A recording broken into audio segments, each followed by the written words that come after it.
Today I want to share something that really helped me a lot in my life and is something I really wish I knew when I was coming up in business. And this is what I call the path to success. But actually, this is just the path not to failure, the safe path, the path that's not filled with thorns and potholes and these kind of things. So what am I talking about here? A business owner has a certain route that he can follow to success. Once he hits the success point, everything is easy and it looks like it's just wonderful around him and in his business. But in the back, there's a whole journey that he had to go through, a whole path that he follows continuously. And this is the same reason why if you were to take Elon Musk or a Richard Branson, these style of business owners, you take everything away and you put them back in business, they will immediately be a success. And this is only because they know the correct path, the shortest path to success. If you know that yourself, you will always be able to succeed in any business. Now, let me tell you a story. I started my first business when I was 5 years old. I literally packed some stones across the road, and when cars would stop, I would sell them my pictures. I think I was a nuisance to the neighborhood, but I made some money. And this always got me thinking from that age already, what is the right path to success that I can actually achieve some success myself? Now, what I'm about to show you is this exact path. It is something I've been working on for many years now, literally more than a decade. And I've been testing this with successful business owners. And when I show them this, they immediately have some wins because there was some sort of 1 or 2 points they were missing. Or when I meet someone that's uber successful, I ask them, hey, what do you think about this? Is this something that you did to get your success? So if this is true for you, let's see if there's something that's you can find and that you can implement in your own business using this path. So let's jump right into it. Okay, guys, so if I zoom out here and you can see here is the whole path laid out. What I'm trying to do is to keep you in the green path right here. The more I stay here, the more I progress. And I'm trying to keep you out of the red zone. But there is a way to get out of the red zone as soon as possible, right? So what do we really do as business owners? Simply put, we have to manage energy. We have to make decisions about certain topics, certain people, certain aspects, certain strategies, certain tactics. And if we make this decision correctly, we've got expansion. If we make it incorrectly, we have contraction. And what decisions do we have to make? Decisions on how we spend our energy on the buckets of our wealth. Now, having helped people retire, having helped people invest, having helped people expand their businesses, and also the opposite, unfortunately, having to help people through bankruptcy, having to help people through debt counseling, having to help people through businesses that failed, these are sort of the 8 buckets I found are standard in all of these guys when I look at their wealth definition. So what are these buckets? First and foremost, it's one bucket really that is made up out of 8 sub buckets, if you will. So I have my community, my health, my finance, my business and work, my spirituality, my friends and family, my free time hobbies and passions, as well as my attitude. These buckets are all one thing. They are all my wealth.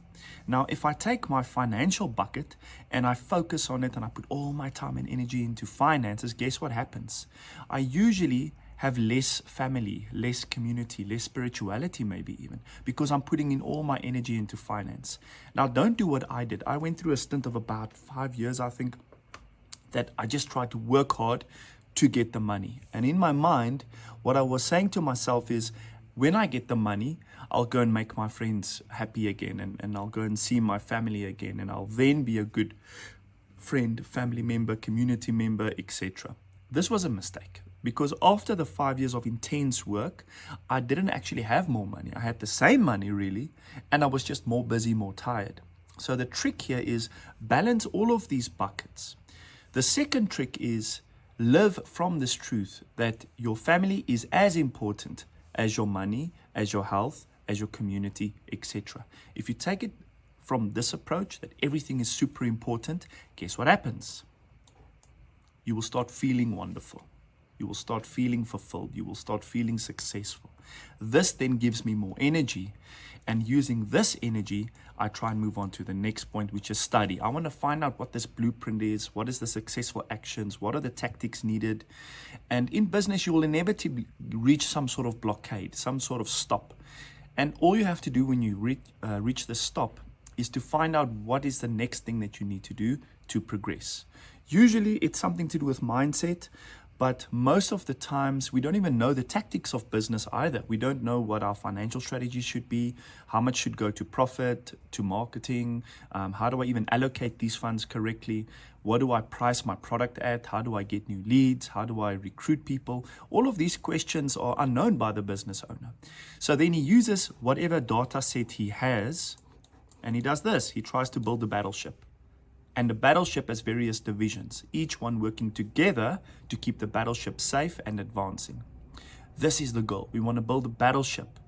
And if you zoom out a little bit, actually what you are doing is you're building a battleship for your wealth, the whole thing together. Yes, inside your business it's much easier. Then I have like a singular, specific battleship only for my business, where I have a HR division, a marketing division, a finance division, etc. But in my family, my community, my hobbies, these things too actually have an organization around them. Think about your local sports club. This is an organization. There's marketing, there's finance, etc. Okay, so once we've got it figured out, we study to understand what the battleship needs to look like.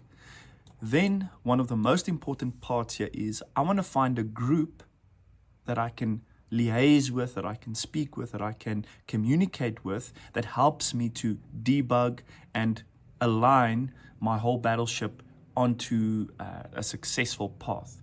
Now, this happens in a few ways. One, it brings perspective, and two, it brings accountability to what you are doing.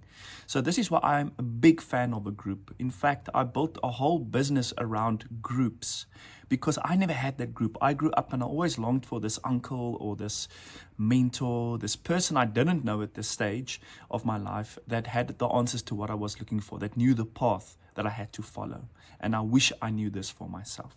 So find a group, and then once you have this group, help yourself to laser focus on your schedule and be accountable for this by using your group. So then you create a good schedule. What is a good schedule? A good schedule is not working 24/7. A good schedule is giving attention to each one of your wealth buckets every week, even if it's just 1 hour. But every week you want to spend time on all your buckets of wealth. If you do this, you will live a happy and wealthy life. You will be fulfilled.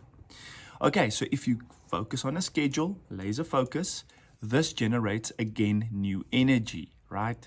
And then all we do is we fill up this energy battery, if you will, and we make decisions once more about how to build wealth right here. We want to stay in here over and over and over again. Now, what happens if we make the wrong decision? We go into what I call privation. Now, privation is just a word, and you can Google it in your own time, but it means the opposite of wealth. It simply just means I'm depriving myself of wealth, happiness, etc. And if I do that, obviously I'm going to feel depressed. I'm not going to feel good. So let me just drill in a little bit here on privation. So what is privation really? It's making the wrong decisions, it's having the wrong people around me, it's betraying my own goals and purposes and who I really am, it's focusing on shiny objects constantly and not drilling down into building one proper sustainable battleship. If I build a proper battleship, I don't actually need to worry about privation because this thing generates enough energy for me to be happy and fulfilled. But inevitably, all of us ends up into some form of privation.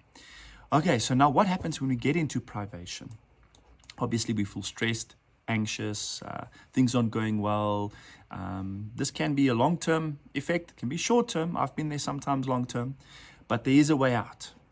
What you want to do is you want to get really clear on who you are. You want to get really clear on what it is you are trying to aim for. What is your dream scene here, your dream destination? Like, what is it really that you're working for?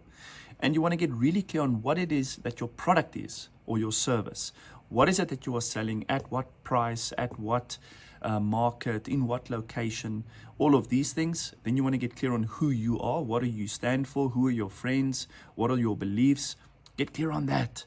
And then once you've got that, you progress out of this confusion, because the reason you got into this in the first place, this privation, is that you sort of betrayed your definition of who and what you really are. Interesting, hey?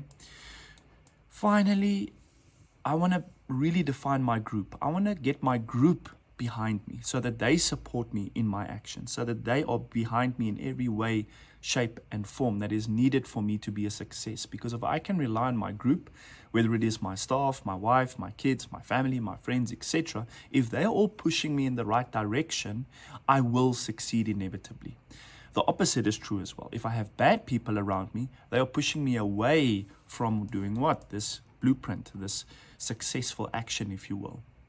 Now, this is what I call, in summary, the path to success for an entrepreneur.